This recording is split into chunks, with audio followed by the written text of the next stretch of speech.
This is Pet Life Radio. Let's talk pets.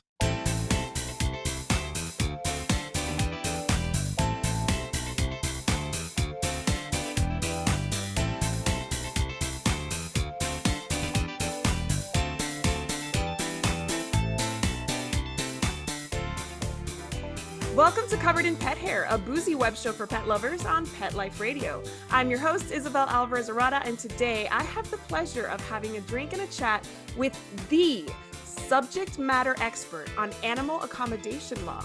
I'll tell you all about her and introduce you as soon as we come back from these messages from our sponsors.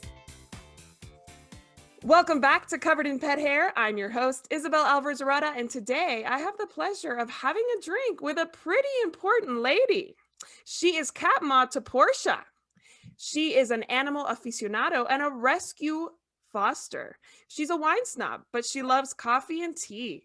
She's a world traveler, an adventure seeker. She's a fan of alpacas and horses, founder of Opening Doors, animal accommodation subject matter expert, public policy specialist, Abby Volin. Welcome, Abby. You are quite the lady to be speaking to these days. Well, thank you very much for having me. I've been looking forward to joining you on the show. Oh my goodness, it's so exciting. I'm a little intimidated because this is a really heavy topic and one that affects so many people in so many ways. And it's so nuanced that I want to make sure that in this tiny little show with our little glasses of wine, we kind of get it right. So thank you for working with me as I navigate this really important topic. Absolutely. I mean, knowledge is power. And so really untangling all the myths and bad information is really important.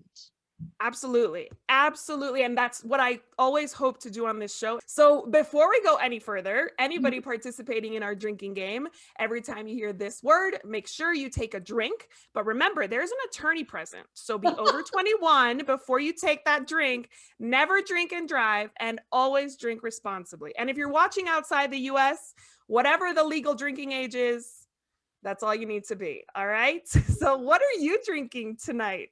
I am drinking. First, I have to say, one of my friends got this for me. It is a quarantine survival glass. We all got one with our names on them, and it is true. It really, truly has been my buddy. I am drinking a limoncello, which is limoncello and sparkling wine, and my favorite, vodka. That sounds amazing. I definitely want the recipe for that because I do share the recipes with our listeners and with our viewers on YouTube and on social media. So I will share that with anybody who's a limoncello fan because I know I am too.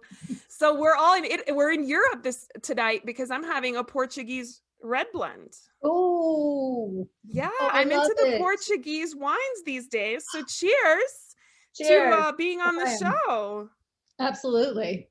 I was in Portugal, really? And we took all these tours of a port, of all these places that have port and make port, and it was outstanding.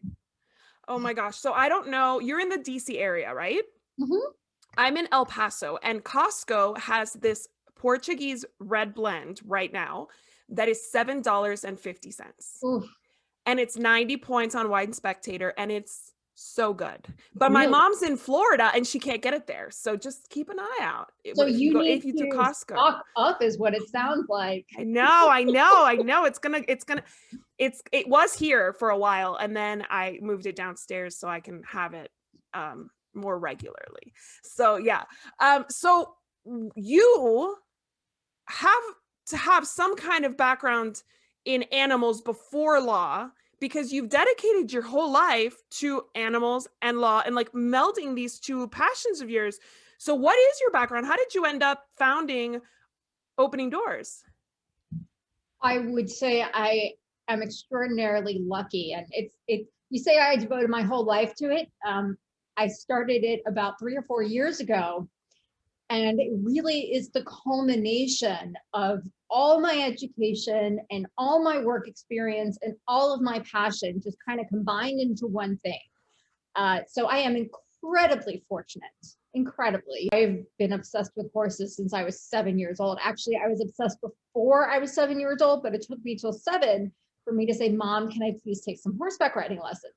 So I've always been an animal person. And it's funny, when I was working as an attorney in New York, I discovered this world of shelter and rescue and working with them. And then of course that, I worked on that stuff in my free time, which very quickly becomes your whole life, right? Because it's so important to you and fulfilling, and just it really hits all those passion points. And then I was fortunate enough to get a wonderful job at Humane Society of the United States, where I was creating programs for rescue groups. And I worked on policy initiatives, mostly on housing and breed issues. Awesome. Well, I want to play a game with you before we delve into all of the details, because again, this is a big topic to unpack. And I want our listeners and our viewers to kind of get an idea of what the words we're going to be using, a lot of, mean. So we're going to play a game, because I believe that playing games and learning go perfectly hand in hand. So this is called Definitions Defined. Redundant, yes, but fun. And I'm going to give you a word and you're going to define it, but quickly. You're going to tell me in maybe one sentence what the definition means. I recognize that I'm asking you to simplify a very complex topic. Oh, but here we go. I look forward to the challenge. Perfect. Awesome. So definitions defined. Impairment. A physical or mental difficulty that impacts your daily living activities. Beautiful. All right, next one. Assistance animal. This is an animal that essentially helps you manage an impairment you have in your life. Beautiful. Look at you. You're acing this. All right, next one. Service animal. This is a dog or miniature horse that is trained to help you manage your impairment. Fantastic.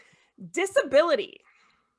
Disability, it's similar to impairment. So it's a physical or mental impairment that hampers an activity of your daily living.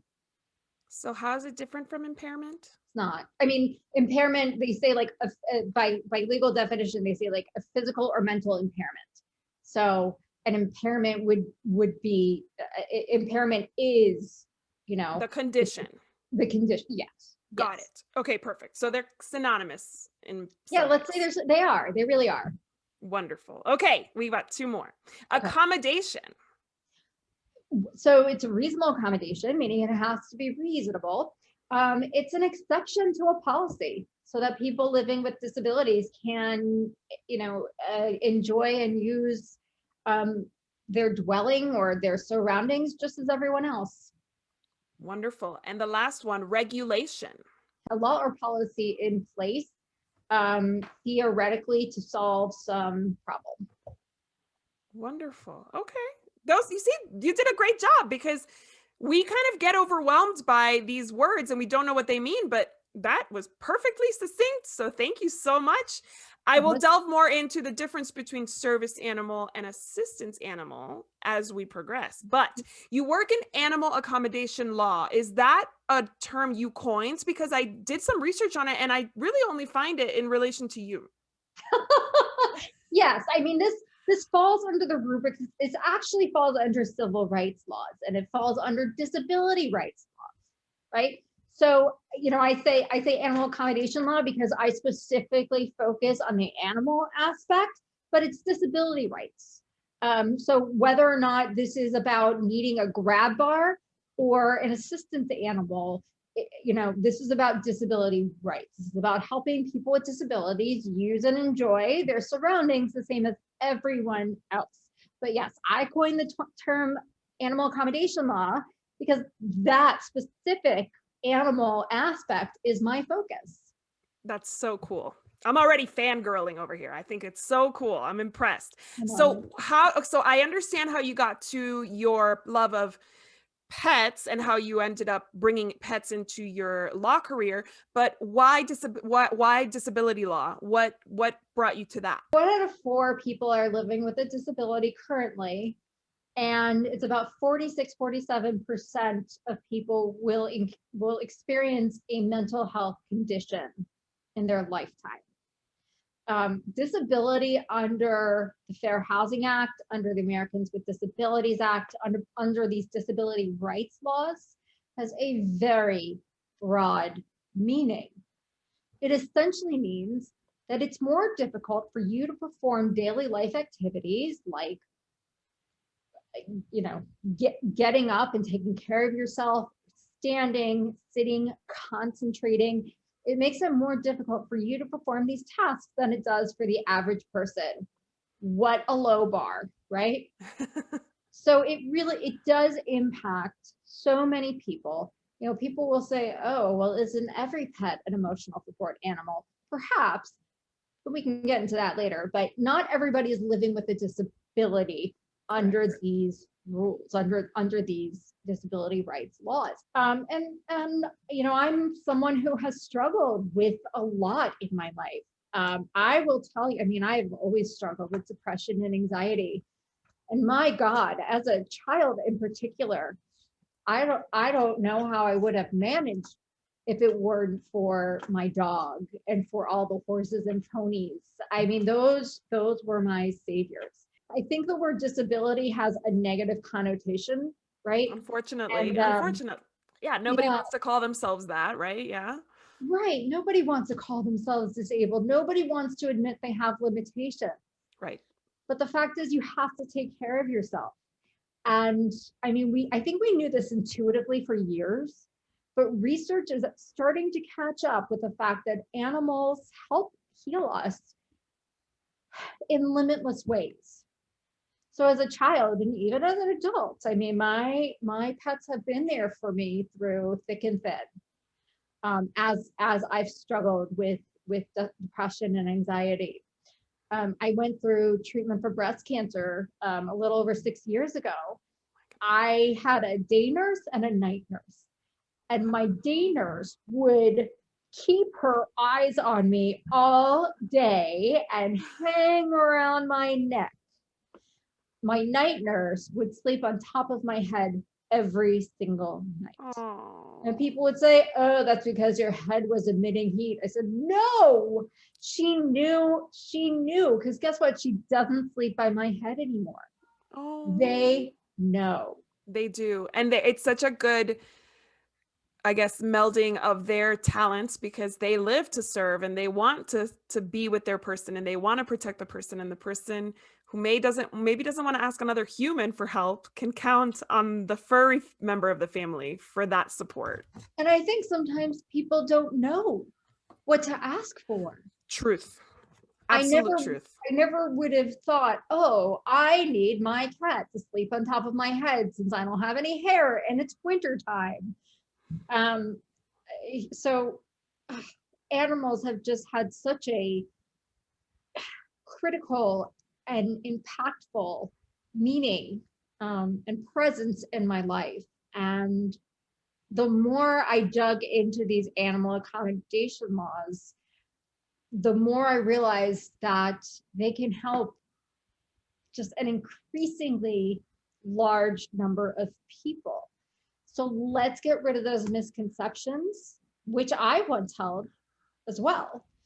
And let's get the information out to people so that they know, here's another tool that you have. And guess what? It's right next to you. That is amazing. And do you usually represent the individuals, the families with the pets, or the corporations, housing providers, or both? Both. I like to play on both sides. So individuals will come to me when they're having trouble with their landlord and they're trying to assert a reasonable accommodation for an assistance animal. And the housing provider, whether it be a rental or a HOA, frankly, it's usually an HOA because rentals are a lot more risk adverse about this. The HOA is being obnoxious about it, and so they come to me for help. And this is why we have lawyers, because of course people are so emotional, as am I, when it comes to anything that may harm or risk our pets, right? And then I get these cases that I'm like, oh, this one's going to be fun. I can't wait to write this letter. And it's also not so surprising that the second a board or housing provider receives a letter from someone with an ESQ next to their name, their response is quite different. So I love working with individuals, individual pet owners, but then I also work with a lot of housing providers because they want to know what are my rights and responsibilities? What can I do to avoid a fair housing violation? Outgoing or former Secretary of HUD, Ben Carson, actually said just a couple of weeks ago that the majority of discrimination cases that they dealt with during his tenure were for disability, and the majority of disability discrimination cases they dealt with were about animals. Wow. So, and even during the pandemic, HUD has not slowed down in starting actions against housing providers who are discriminating against people with service and assistance animals. And so a housing provider will come to me and say, look, I want to make sure I'm doing everything right. And they will say, I don't want pets on my property. I don't want any pets on my property, but I know I have to do this. And so I work with them, right? Like I say, okay, I understand where you're coming from, and I will help them craft policies so that they only have to allow the animals that they are required to by law. And I will help them tailor these policies because frankly, my philosophy is that if you have the right policies, even if you do not want pets, but you have to have these animals. So even I'll help you craft policies to make everyone accountable and responsible for their animal. And certainly my hope is that once they see it's not a big deal to have animals, they might start thinking differently down the road. Yeah, that's perfect. I like that idea. You kind of give them baby steps to acceptance of these animals that are kind of required by law, but they don't really like it, huh? And so once I explain to housing providers that they have rights and I want them to enforce their rights, I think that goes a long way to gaining their trust along the way too. Absolutely. I completely agree with that. So I want to take a break and go to our commercial break, but I want to come back and talk about how you work with airlines on travel and animal accommodation in our airplanes. So we'll be right back after these messages from our sponsors. Welcome back to Covered in Pet Hair. I'm your host, Isabel Alvarez-Arata, and today I am talking to an expert in animal accommodation law, and she's going to tell us a little bit more about kind of her feeling on a little thing here or there. So I listened to some interviews that you did, and the one thing that kind of kept popping up is that you don't like the term emotional support dog or emotional support animal. Why is that? I hate that term. Okay, you hate that term. I hate it. I'm going to say it. I hate that term. Okay, several reasons. One is that it's become a punchline. And it's funny. I actually saw a Family Guy episode where the dog was wearing an emotional support animal vest. And I'm like, man, we have sunk so low that Family Guy is now mocking it. It's become a punchline. It has become, oh, this poor special snowflake can't get by without their emotional support animal. I don't know what emotional support animal means. We don't call it emotional support doctors. We don't call it emotional support medication. So what, if we have a health aid, what is this emotional support animal? And actually, what's so interesting to me is that this was never a term found in any of the regulations or the statutes. Where'd it come from? what the statutes and the regulations and guidelines say is, it's an assistance animal. It's any animal that works or performs a task that alleviates a symptom or effect of an individual's disability, or an animal that provides emotional support. Got it. So somebody just like switched it up and called it an emotional support dog. So, and it took off. I mean, from my understanding, before preparing for this show, from my understanding, there was a service animal that I didn't know was only allowed to be a dog or a small horse. I didn't know. I just thought a service animal was just trained and had some kind of like education that qualified it as such. And then I thought there was emotional support animal. I didn't realize there was an assistance animal, which is what really we should be calling any animal that provides support that isn't considered a service dog or a service animal. So one, it's stigmatizing, right? We're further stigmatizing mental health, which I think particularly COVID is highlighting. Man, that it's so rampant right now. Nobody is immune to anxiety and to depression, and we're seeing it across so many age groups. I guess it's giving us a rude awakening to how easy it is. Absolutely. And we're still so isolated. People need an outlet. Mental health is a really important issue. And it's something that, as I said, 47% of adults will experience a mental health condition at some point in their lives. Wow. It's nothing to stigmatize. So, all right. So I was giving the example of my day nurse and my night nurse as I was dealing with cancer. Well, that's not necessarily emotional support, whatever it is that means, right? They were helping me through cancer. Yeah. And so my point to this is that the list of impairments for which animals help us is not limited to mental health. It is limitless. And the more, I think intuitively we always knew this, but the more we are doing studies and learn about this, the more research there is establishing that animals help us just for so many different impairments. So assistance animal is any animal that provides any kind of assistance, whether it be emotional, physical, mental, can smell a change in blood sugar, can recognize signs of a seizure, but isn't a trained service animal. Yes, exactly. So assistance animals are only allowed in housing pursuant to the Fair Housing Act. Service animals are allowed in public places under the Americans with Disabilities Act. And what people don't understand, a lot of people don't understand, is that assistance animals are not allowed in those public spaces. So assistance animals includes service animals. I like to think of it as, this shows me as kind of the math nerd I used to be. Every square is a rectangle, but not every rectangle is a square, right? Right. So every service animal is also an assistance animal, but not every assistance animal is a service animal. And service animals are the ones that wear the little harness that says I'm a service animal, but people get sneaky and they go buy something that kind of looks the same and they call it a service animal. And then the person who's running the show, whether it be a restaurant or a housing development or an airline, they're kind of stuck having to educate all their people on what really is a service animal and what isn't, and what this little red harness that says I'm working really doesn't mean anything.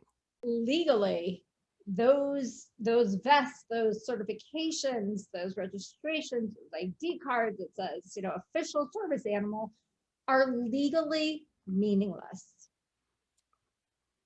Is there any certification that's meaningful? For purposes of establishing that you need a reasonable accommodation, no. Okay.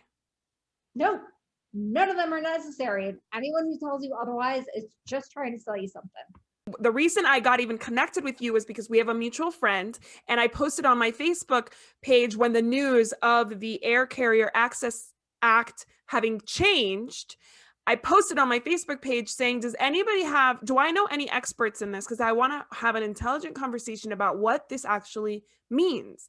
And we got put in touch by Heather. Thank you, Heather, because I needed to talk to somebody to just make it clear what the airlines had going on before, what it looks like now. And I don't know that anything is passed yet, but this is something that's coming. So No, it's done. It's a done deal. Oh, it's already done. Okay. So what did it look like before? And then what are the changes that were made?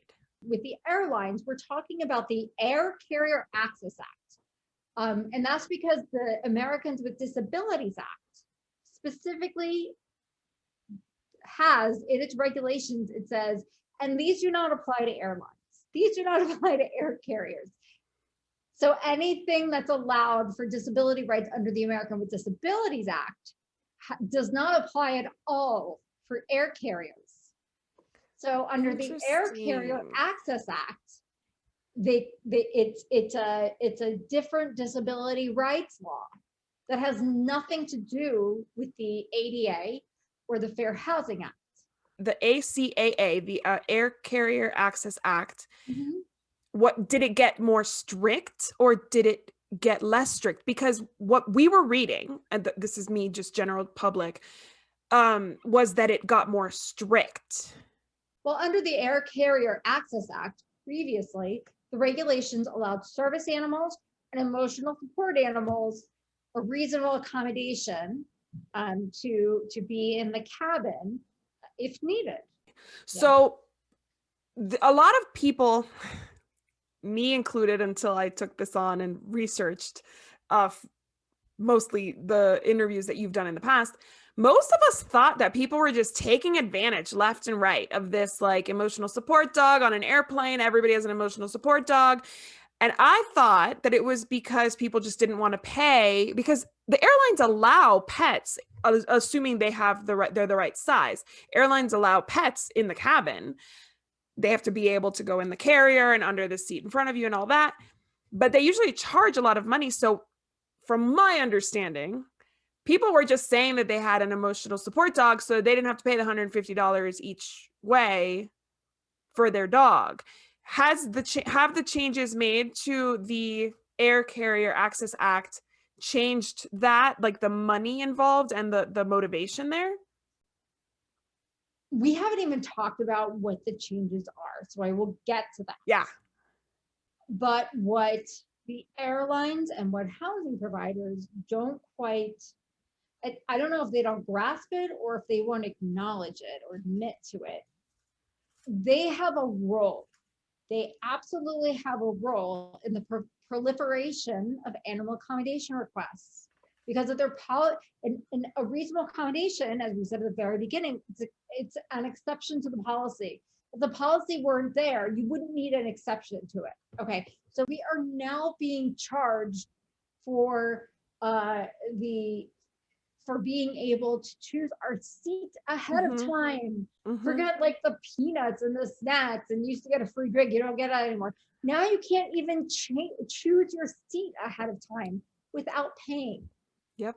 We are being nickeled and dimed, right? Yes. And it doesn't feel good. Tickets are expensive to begin with. So you're going to say all this, and then you're going to charge another $150 per leg, per flight for an animal. I don't blame people for making the exception, for wanting an exception. I don't blame them. And the airlines do have a role in this. And I wish they would take more responsibility for owning up to it. You know, I'm not saying they shouldn't charge any fees, but perhaps they should charge fewer fees. Their policies before, you have an emotional support animal and a service animal in the cabin. Well, an assistance animal does not need to be a horse, a miniature horse or a dog. An assistance animal previously, and actually this has changed a little bit too, but there really were no restrictions on what an assistance animal could be other than it had to be reasonable, meaning it didn't pose a direct threat to the health and safety of others. Yeah, I Uh, heard you say something about like a boa constrictor would not be reasonable on an airplane. I don't think a boa constrictor is reasonable in a housing context. Either. Exactly. Exactly. And I have had people come up to me and say, here's a request for a boa constrictor. And I say, absolutely deny that. And they don't. What? That's crazy. Yes, that's crazy. Oh my That's goodness. crazy, right? Like that's not, it's just not reasonable. That poses a direct threat to the health and safety of others. Anyway, you're allowed to have service animals and only emotional support animals, not other types of assistance animals. And previously they could be any animal.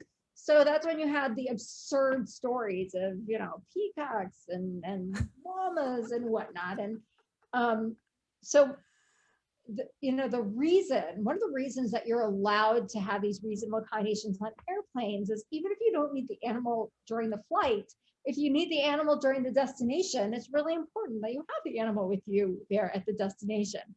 You can't ship it by UPS. So yeah. Nor should you, if that's an No, option. nor should you.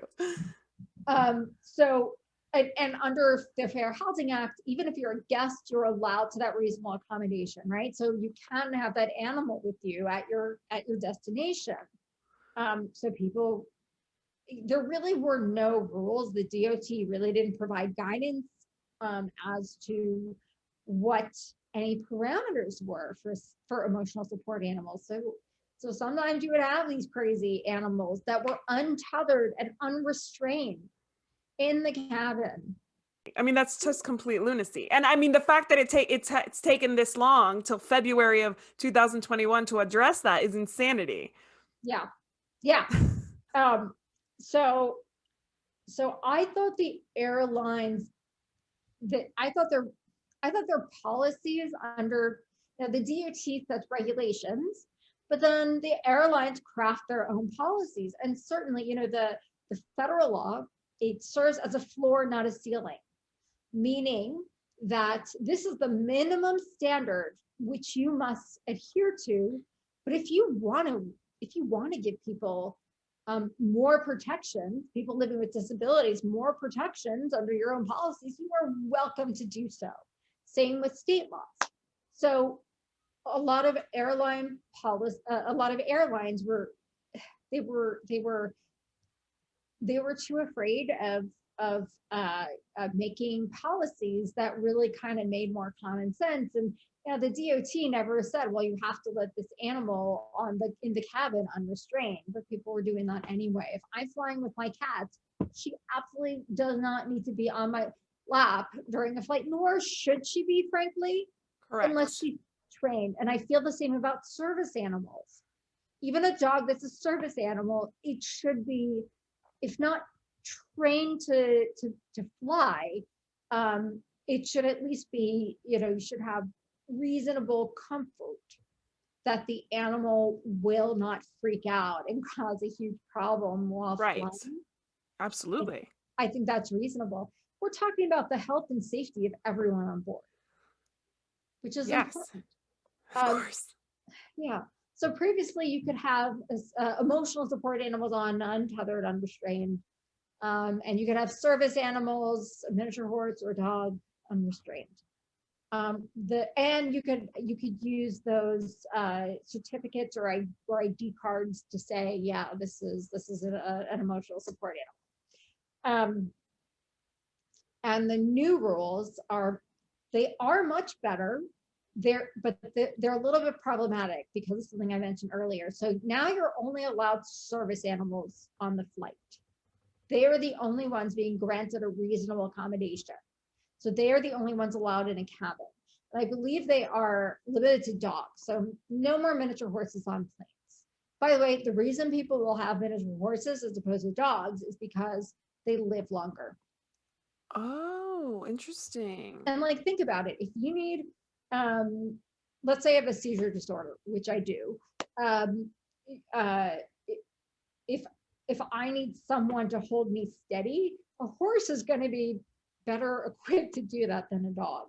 Smart. Okay. And a miniature horse will live 30 years as a dog will live, 10 to 12 to 15 at most. Makes sense.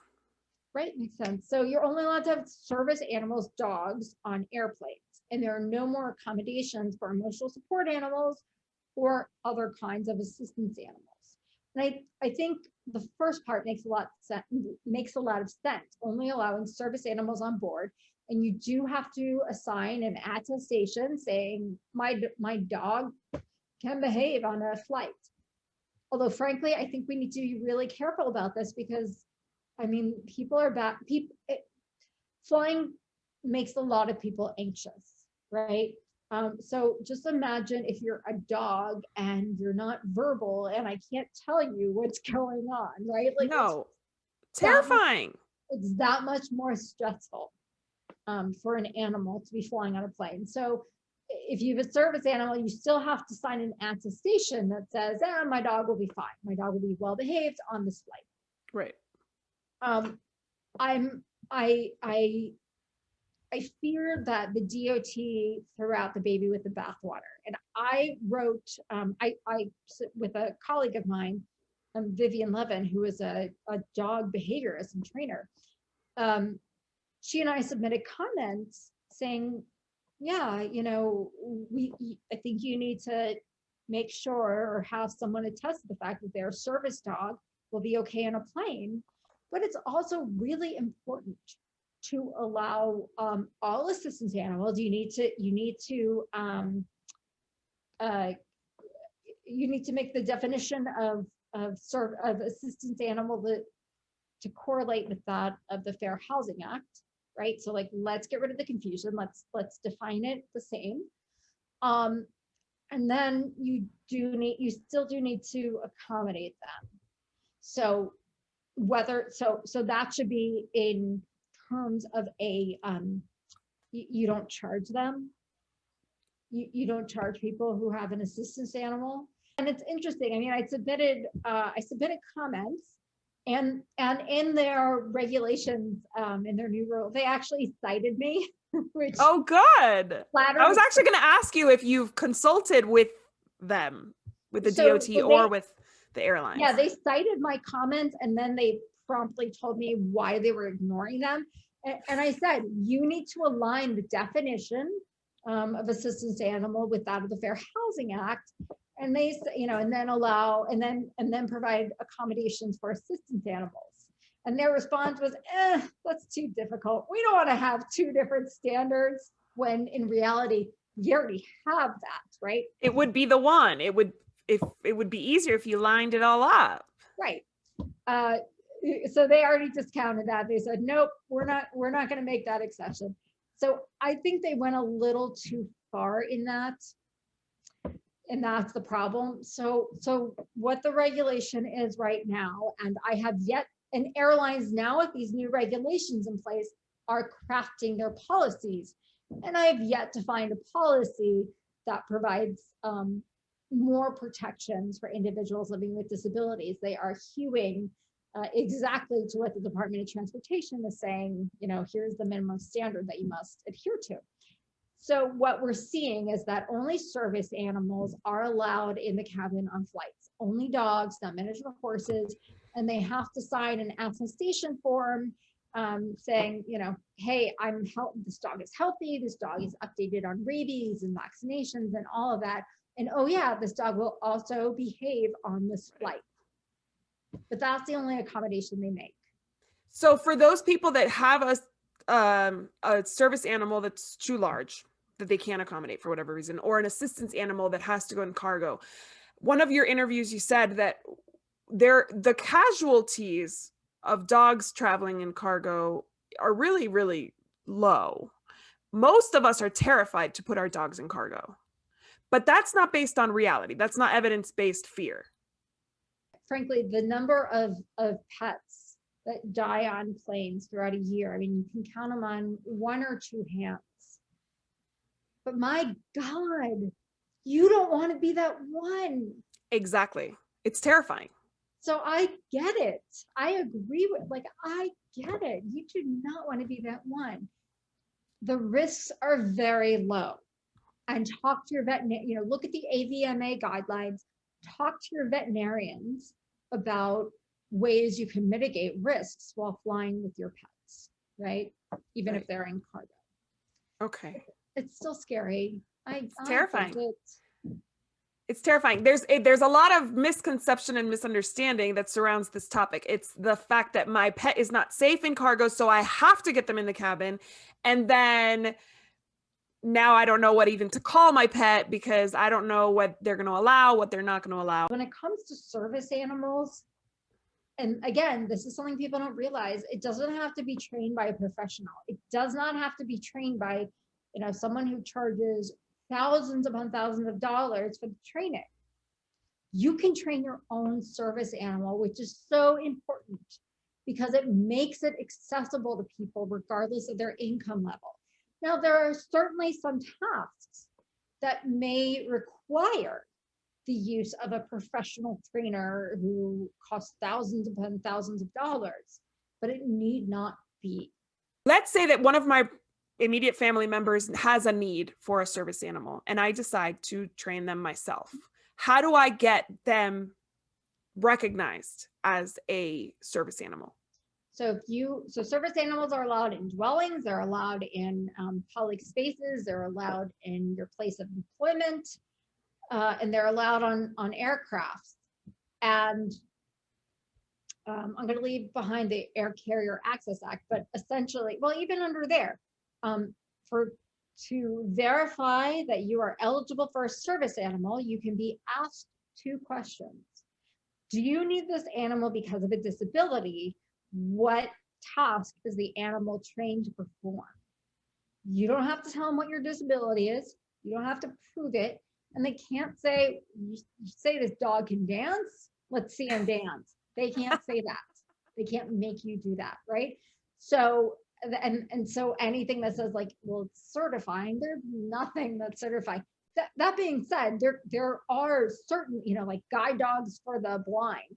They can have a certification standard saying this dog was trained to, and that's totally different. It just legally makes absolutely no difference.